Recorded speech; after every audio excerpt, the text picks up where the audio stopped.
تم سن چکے ہو کہ کہا گیا تھا کہ اپنے پڑوسی سے محبت رکھ اور اپنے دشمن سے عداوت، لیکن میں تم سے یہ کہتا ہوں کہ اپنے دشمنوں سے محبت رکھو اور اپنے ستانے والوں کے لیے دعا کرو، تاکہ تم اپنے باپ کے جو آسمان پر ہے بیٹے ٹھہرو، کیونکہ وہ اپنے سورج کو بدوں اور نیکوں دونوں پر چمکاتا ہے اور راست بازوں اور ناراستوں دونوں پر بھی برساتا ہے۔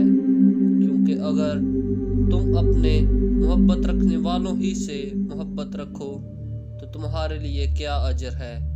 کیا محصول لینے والے بھی ایسا نہیں کرتے؟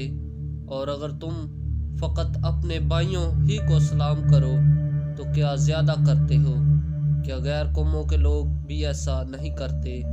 بس چاہیے کہ تم کامل ہو جیسا تمہارا آسمانی باپ کامل ہے۔ متی کی انجیل اس کا 5 باب اور اس کی 43 سے 48 آیت کے آخر تک۔